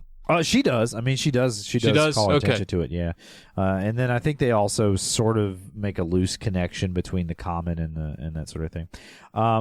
In the next scene, back inside the sort of diner area of the Dixie Boy, everybody is just straight up getting hammered. I mean, what are you gonna do? You got all that Miller High Life. You gotta do what you gotta do. And Wanda June, I knew I had my notes here somewhere. The waitress's name is Wanda June. Of course it is, though, right? Like Doug's dated a Wanda June. She actually worked at a truck stop as well, but she was a mechanic. She worked on the truck. That's right. Still. Yeah, very good mechanic. Oh, yeah. fantastic. She really helped me with my carburetor. And so anyway, Wanda June runs outside. She's hammered. She starts yelling at the trucks. You can't do this. We made you. You should be loyal to us. She is really stuck on this point, to the point where she stands there where a truck is going to run over, and Billy somehow, after he finished his coitus, runs out and grabs her and saves her life, brings her back in. Apparently the machines didn't like all this talk from Wanda June, so they just shut off all the electricity. And, she was so into the whole line there, like, we made you, that AC/DC was like, that sounds like a song to us. So they did a little, but they couldn't hear her right. They were like, wait, who made who? Yeah. And she's like, we made you, and then they started the song, You Made Who, which plays a lot. It should. That's the most apt song the whole time. It's also the name of the album. Yeah. Yeah. Yeah. So you got to get that in there. But which is not the soundtrack to the movie. It's just a couple songs from that album are on there. Do you think that they thanked Wanda June in the liner notes of Who Made Who? They were like, you made this, Wanda June. Wow. Gonna leave that one in too, Trav. Thanks, bud. Yep. And man, I tell you, I'm having a good time. We might have to do a part 2 of this one. We're having fun. Jesus, right? This is Maximum Overdrive. There was a sequel, sort of a remake sequel that was made for TV called Trucks that Stephen King also had something to do with. So that was the original name of the short story this was based on. Yep. Called Trucks. Yeah. Yep. So if you're interested, seek that out. If not, I don't care what you do with your life. Okay. Curtis and not you, Travis. I'm just just speaking out loud. I do care what you do with your life, at least for the next, I don't know, let's say 30 minutes or so, however long it takes us to wrap this up. After that, you're on your own, though, bud. Oh, okay. So Curtis and Billy, they hear outside, and as well as everyone else in the Dixie Boy, that salesman, turns out he was not actually dead. He was just grievously injured, and now he's laying in the mud, just howling in the mud. Stephen King really likes to make injured people sound or like sick people terrifying. I don't know if you remember the Pet Cemetery, like the creepiest thing in the movie is the sort of lady with like a physical disability that's like the lady's sister, is kind of like hunched over in that. And in this one, it's the salesman who's all jacked up, right? Like he just makes the scariest dying noises I've ever heard in my life. I still think Yardley Smith's worse. Those are scary living noise, Travis. So both Curtis and Billy hear him and decide to try to save him. And they're like, well, we can't just run over there. There's trucks. Okay. All right. I'm with you so far. But what we can do is run a further distance across the same parking lot that we can't run across because he's over there to get into the shower building. Then we're going to crawl through a drain. We're going to Shawshank it, if you will, out to where he is. And then we're going to tie him up in a sleeping bag.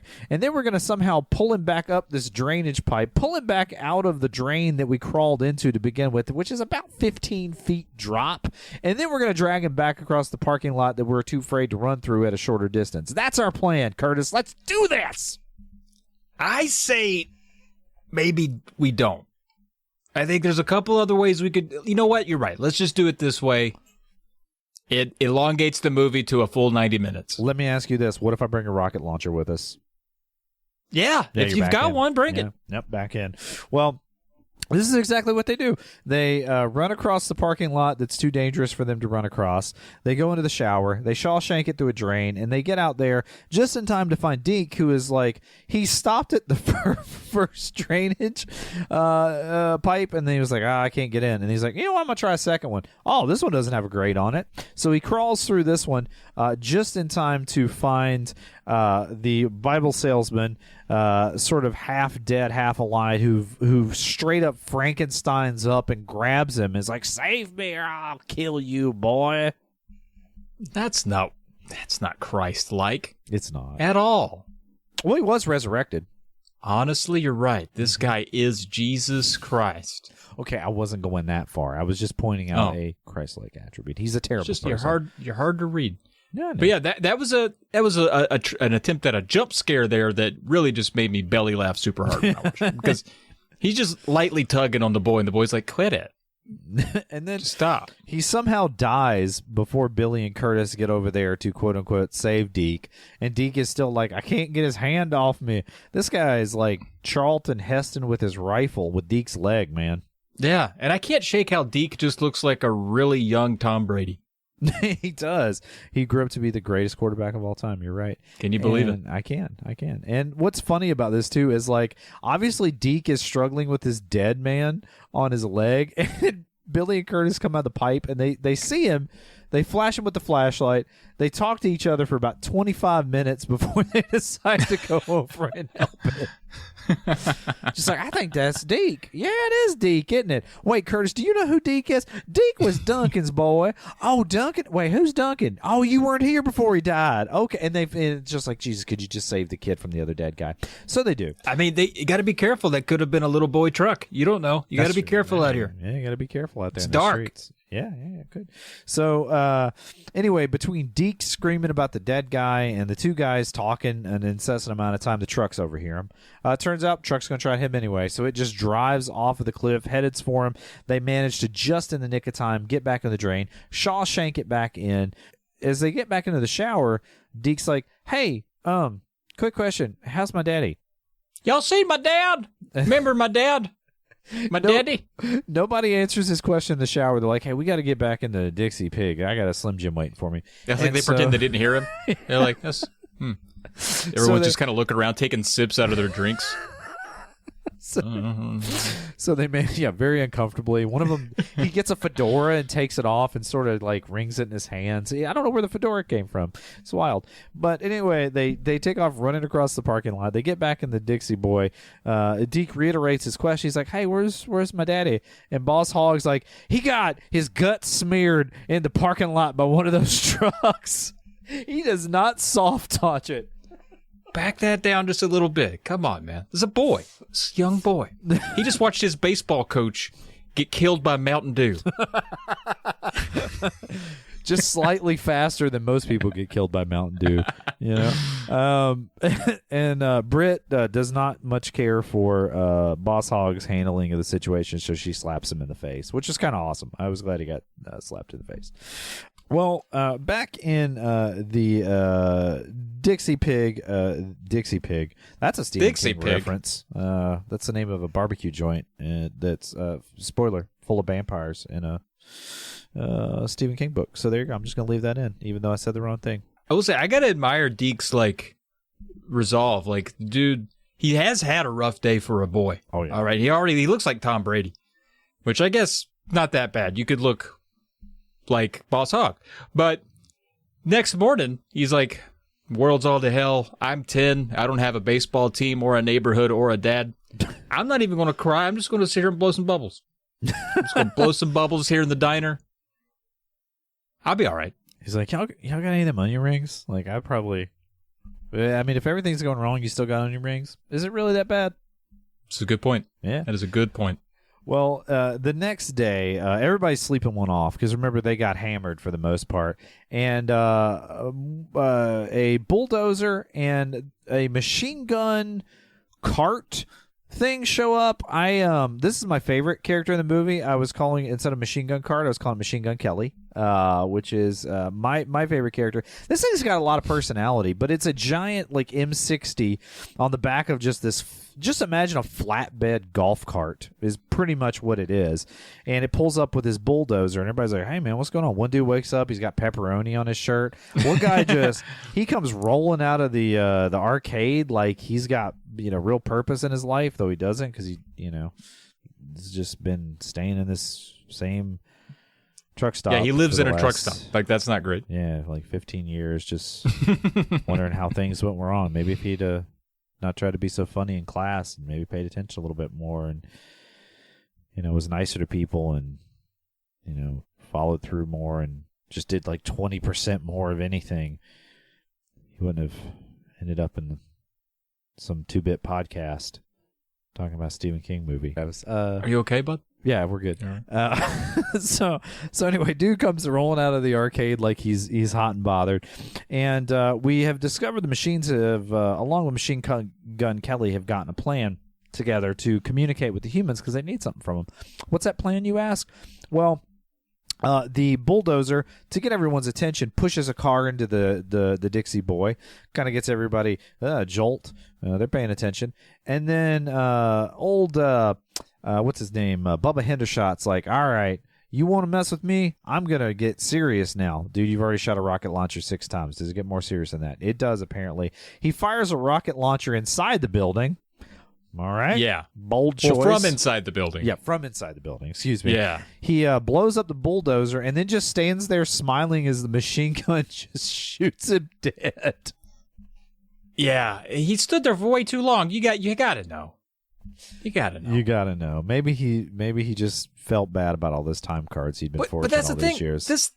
This gun, rat-a-tat-tats hard for a while. Yeah. And still, people are just standing up and just like if I hear bop, bop, bop, bop, and I see a guy near me go down, I'm gonna be like, oh shit, I'm gonna get down. I'm not gonna like stand up and be like, what is that noise? Who's killing all my friends? Yeah. So that got a lot of people. That guy earlier that just walked out like he owned the place, popped 8 times in the chest because he was just freaking gophering it. Well, Travis, anyway, I think the point that we're making here and that you were making so well, Travis, is that anybody who wasn't smart enough to duck gets killed by this machine gun. It goes on a terror spree. Now, Wanda June is smart enough to duck, but not smart enough to, I don't know, not start up with her whole "we made you, you owe us something" thing with the machines that works so great the first time. She grabs the rocket launcher and goes outside and starts her whole spiel again, doesn't she, Travis? She walks out there.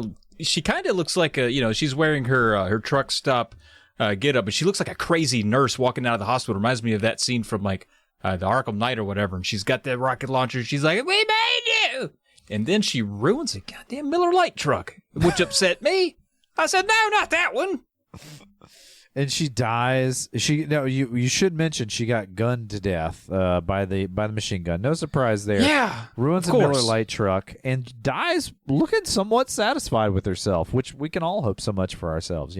She was upset.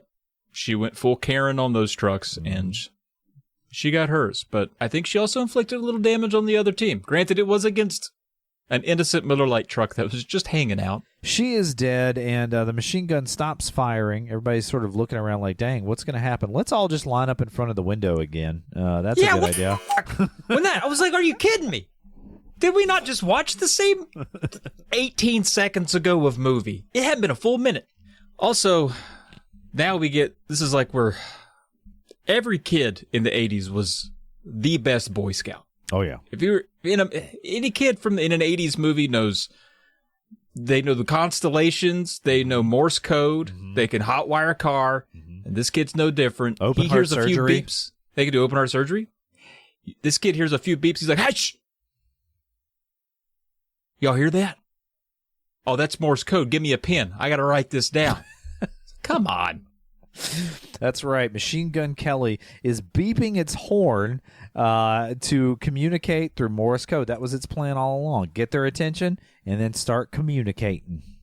I feel like there are other ways to communicate rather than murdering everyone for a day. Right? And then honking your horn some. They've already established that they can like project things on the arcade cabinets. Why can't, or like the ATMs talk to people? Yeah. Like, can we not just use that?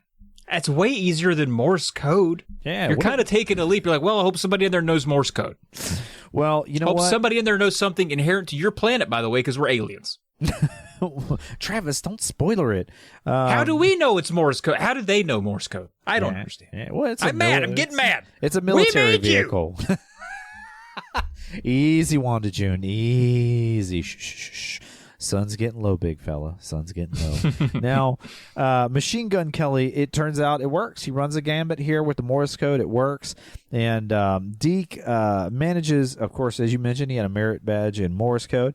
And he manages to translate it. And it turns out that the trucks want what they want, the same thing they want now. They want gas. They want to get gassed up.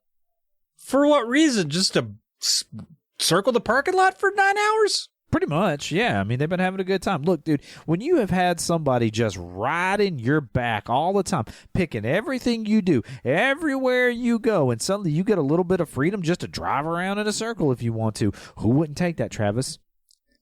Is that their end game? I don't understand what the trucks want. Well, one thing's for sure, they're not going to get anywhere without any gasoline. All right, and I guess they can't pump it themselves. That is a bit of a barrier to their own satisfaction. Yeah, that's right. Our fancy pumps were made for fingers, chump. And so that's exactly what they want. Well, Billy decides, okay, well, we don't really have much choice because the bulldozer could just bulldoze the building over. Because if the trucks drove in here, they would fall through because the trucks know that, obviously. So now that there's a bulldozer and a machine gun, we know we're in danger. And so he goes out, cranks on the pumps, and boy, man, they spend one long, hot day doing exactly what the trucks wanted them to do, which is to pump that gas. Pump it till it's dry. No gas left. And that's exactly, this is when Hell's Bells plays, by the way. Totally not the right time. Not the right time. What's a better AC/DC track for right here, you think? Probably pumping gas till it runs dry. Pumping gas! Run till it runs dry! I love it. Everybody knows I love to pump gas. Yeah.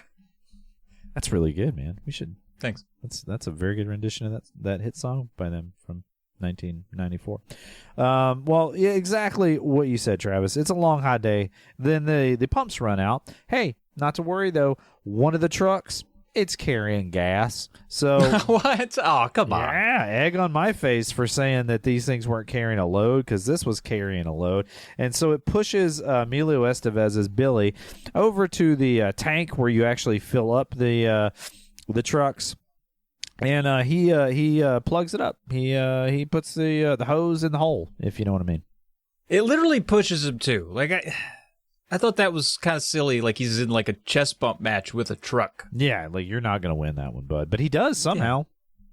Yeah. You know, I guess. Well, sure enough, they fill that up. Now Billy is like, man, I'm really tired. I need to take a little break.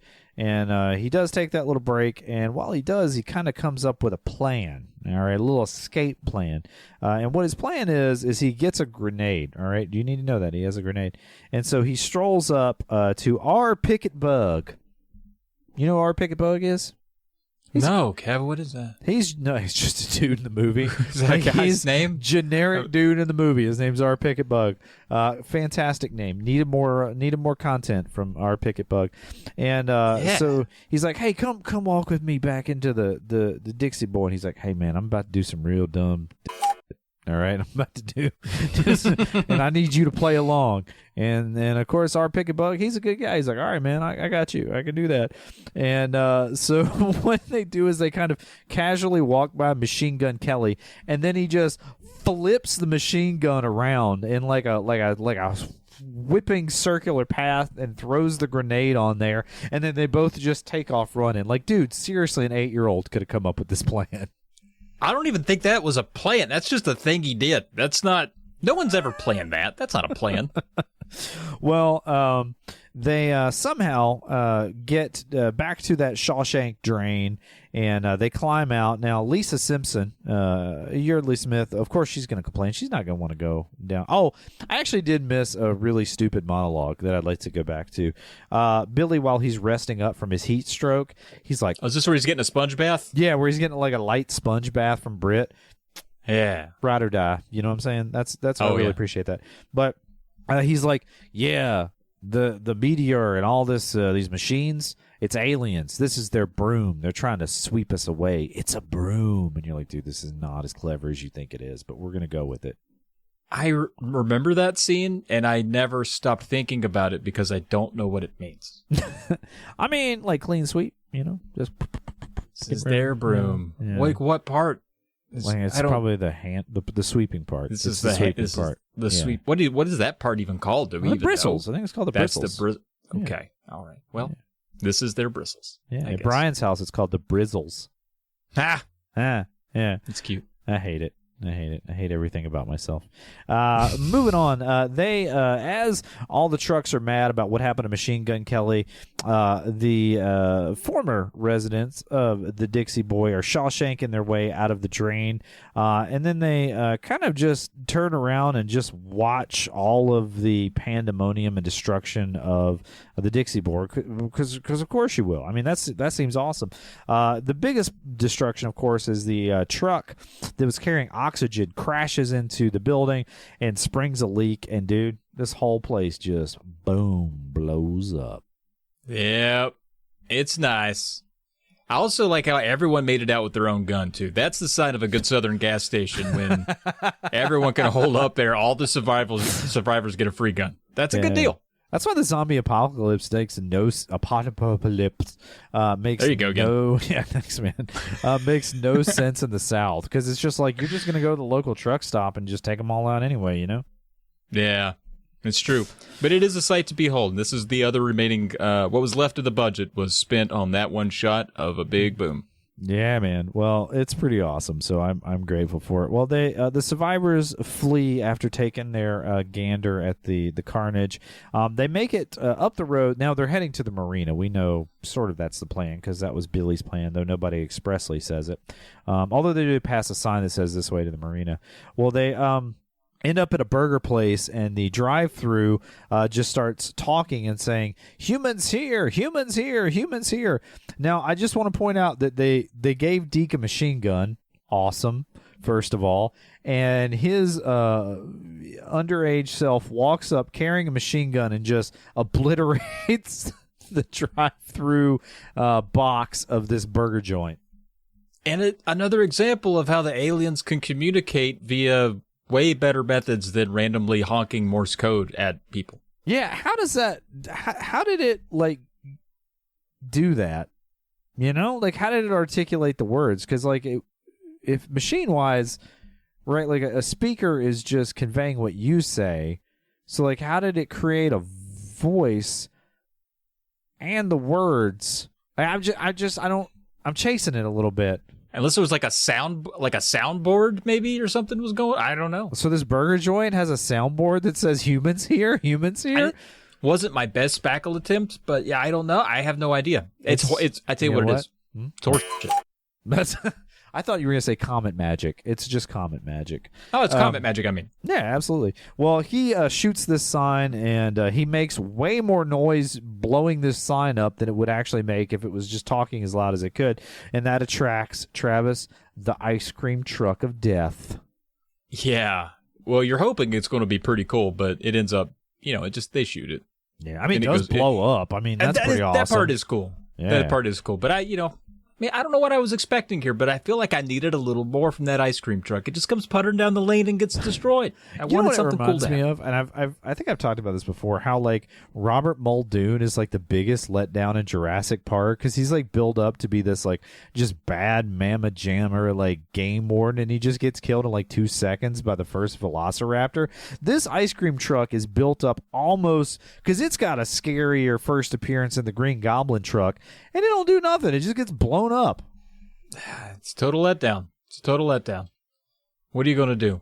I love it. But there's I don't know if you're ready to talk about this part, but there's a lady who was murdered by her own roll-up window. Roll-up window, which, by the way, was a crank. Yeah. Crank-style roll-up. So it took a second. It took a second to get her. In fact, she had to crank it up herself, but she's like, you know what? You're trying really hard.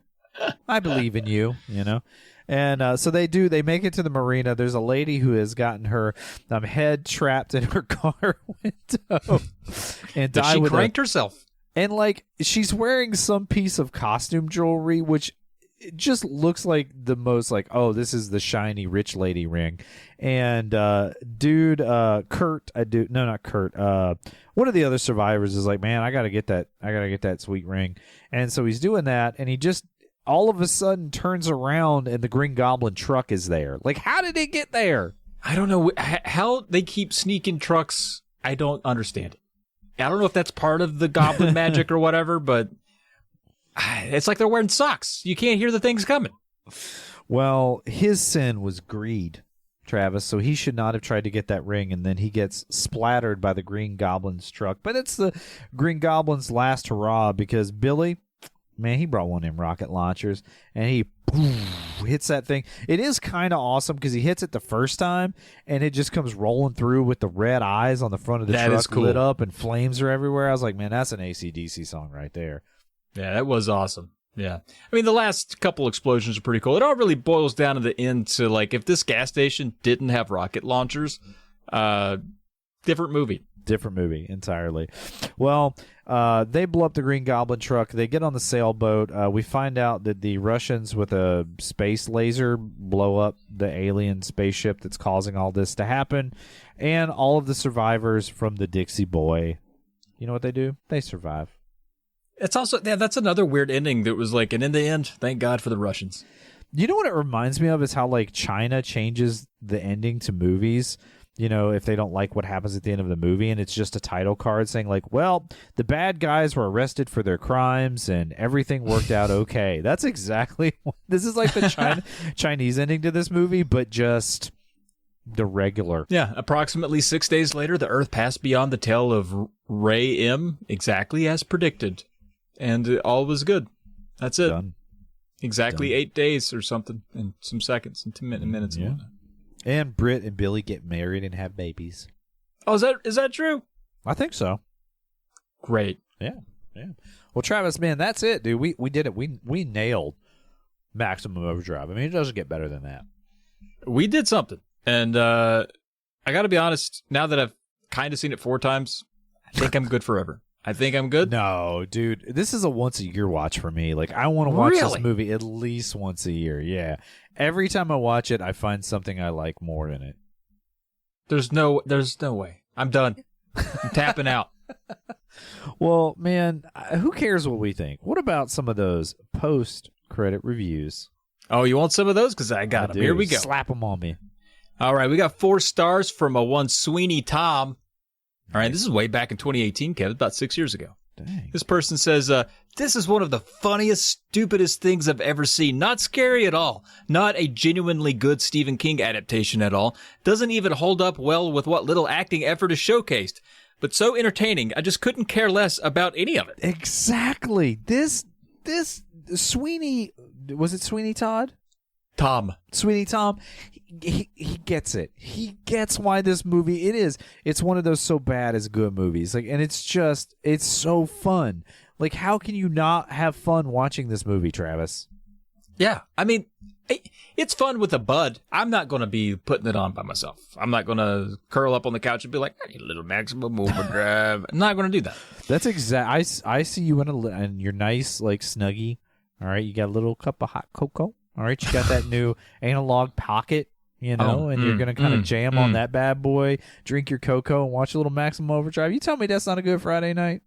I think I'd rather watch The Fly. I think that's more of my Coco curl up movie. Okay, all right. You're just saying that because Haley's in charge and you're trying to suck up. I get it. I'm just, you were the one that didn't like. 2.5 stars from Paul Thomas. I knew a Paul Thomas. He's dead, but I knew him. This is not the same one, but this is from November of 2020. It says Stephen King famously became clean of all drugs and alcohol in 1987 due to an intervention from his family and loved ones. This movie came out in 1986. I do not feel the two are disconnected. I can imagine his family concerned for him during all his work, reading his books like The Shining, which tackles alcoholism, but then watching Maximum Overdrive, and as soon as the credits roll saying, I think it's time.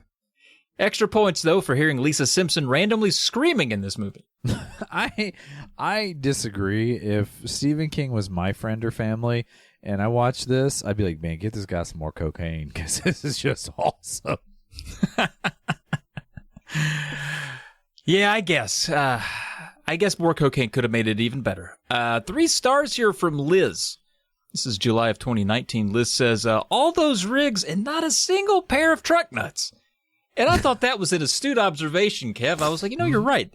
That maybe could have taken this movie to the next level. You put some dangling clackers on some of these Big Mac boys. Yeah, and that's exactly a point that Doug made too.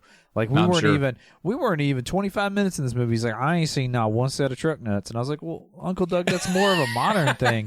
And he's like, yeah, I get it, but like they could have done it anyway. You know, like went back and made it edited. Right? Yeah, kind of like a George Lucas it in there. You know? I was like, I don't think that's how it works, and he just kept saying CGI, CGI. He doesn't quite get how movies or computers work. I don't think. But I mean, it could. He's not wrong. We could remaster this with truck. He got very upset about it. Finally, Trish just had to go like, "Oh, hush, hush." Did I tell you Trish watched this with us? You didn't. Yeah, I'm sure the cologne was thick. She's a hoot. Yeah. Well, anyway, we got one more here. This is a 1-star from a Matt Singer. This is from 2014, Kev, 10 years ago. Okay, Jesus. This is ancient. This is an ancient internet relic. He says, if this is supposed to be a horror film, it is an abject failure. It's not ever scary, even for a second. But if it's supposed to be a comedy, then it is a masterpiece, sort of like a parody of King's The Mist by King himself about people tortured by trucks who act like drunken, belligerent ass rather than giant bugs. Highlights include the scene where a soda machine comes to life and shoots cans at a man's genitals at high speed, and the scene where the gas station attendant farts a lot. I was also a fan of the part where one of the characters says the phrase maximum overdrive. I mean, this guy gets it. This guy gets it too. You know, his favorite parts of the movie are my favorite parts of the movie as well. He still only gave it 1 star. Oh, what a jerk. Never mind. I don't like him. Well, he knows what he's doing. Yeah, I guess so. But that's it. That's your post-credit reviews there. Where do you fall, Kev? How do you feel? What's your post-credit review? I would give this the most glowing 3-star review. I think is where I would land on this. Oh, see, you're talking yourself up. I also gave it a 3-star. Yeah, but like we're a the glorious 3-star. Like I can't say it's a good movie, but it's an awesome movie. You know what I mean? My 3 stars for this movie has truck nuts on it. That's where I'm at. It gets 2 out of 5 truck nuts. I'll tell you what I think of it, Travis. On a budget of $9 million, okay, Maximum Overdrive only made a box office of $7.4 million. That's not good. And to this date is the only film Stephen King has ever directed. The film, based off of Stephen King's short story Trucks. I remember that, Travis. Initially didn't land with theater audiences because the film is a kind of tongue-in-cheek romp of a horror movie that just gets better. I mean, at least for me, with each viewing. All right. Oh, and by the way, apparently King was coked out of his mind. I don't know if you know that, and hammered while making this flick. Now, in the 80s, of course he was. It was the 80s. So we'll give him a pass there. Now, the movie features murder trucks, okay, and a kick-ass soundtrack by none other than AC/DC. If you want a smart movie, this ain't it. But if you want to rock out while watching stuff blow up and people be murdered by an ice cream truck, boy howdy, Travis, have I got the movie for you. Oh. Wait, was anybody murdered by the ice cream truck? I mean, it was covered in blood, so you just take that implication. All right. Oh, and did I mention the voice of Lisa Simpson and the coach of the Mighty Ducks is in this movie? All right. Now, listen, buckle up, Buttercup, for this Razzie-nominated cult film classic of movies. It's so bad, it's good. Kind of cinema. Yeah. That's my post-credit review, Travis. Well done. Well, thank you. Well done. Do you have a post-credit review you'd like to share with this one? 3 stars with truck nuts. Most of what you said. A lot of fun imagery. I like the goblin truck. I like the idea of it. I think it's neat. Like the machines come to life, the machine takeover. But man, the dialogue sucks. And the characters suck. There's not a lot of strong characters here, but you know. Another thing that I appreciate about this movie, Travis, is that all right, you think machines, robots, all that come to life, right? And they cause damage. He doesn't go the obvious route. He doesn't make it about like some computer launching nuclear weapons and causing war between the Russians. Every other movie does this when he's like, you know what? man, these trucks are going to kill people. And that is a way more fun take than just that standard, like, oh, the war machines are going to come to life. No, this is just, that's Diesel Pete's old Peterbilt. What you going to do now? Yeah, it makes it kind of relatable in a way. Like, right? This could happen to any of us. It makes it relatable for two fellas who used to go on vacation in Wilmington, North Carolina. Right? We just passed right through it. Michael Jordan used to be here. I thought he was born in New York. I think he was. Oh, okay. Well, Travis, how about you lay a hint out there for our next film we're going to cover? Well, I would suggest maybe try not to get lost or hypnotized by David Bowie's crotch. Okay? I mean, first of all, difficult. Okay? Very difficult. It's great. One of the greatest crotches of all time. How are they ranked? Like, what are the He's up there. criteria? Okay. All right. Well, I don't know the criteria, but I know he and Prince are like 1 and 2. Oh, wow. Okay. All right. Well, that intuitively makes a lot of sense. I just can't quite extrapolate how that works. Well, and I'm just saying things. I don't even know what our next movie is. That's well, you were there when I pulled it out of the. Oh no, you weren't, because you don't hang out with Uncle Doug and I anymore. Great, terrific. So anyway, Travis, that was a fantastic clue, my friend. Thank you, bud. Thank you. Well, I'll tell you what. If you enjoyed that clue, maybe you enjoyed the episode. Hey, you might like our other podcasts too. You can catch Kevin on the tabletop gaming podcast Blue Peg, Pink Peg. And you can find me on every other podcast that's out there, especially on the Polymedia Network. We got Drug Friend, Polykill, Tales of the Lesser Medium. We got Goosebumps and Uncle Doug's DVD bin. That's right. I'm on this one. If you want to keep the podcast steamrolling, support the Polymedia Network on Patreon. We also have to shout out our pal Harvest Black for that hard-driving theme music. And just like our Uncle Doug always says, that salesman had his hands all over me, and he's dead now. And I don't like the smell of him on me. I don't like it.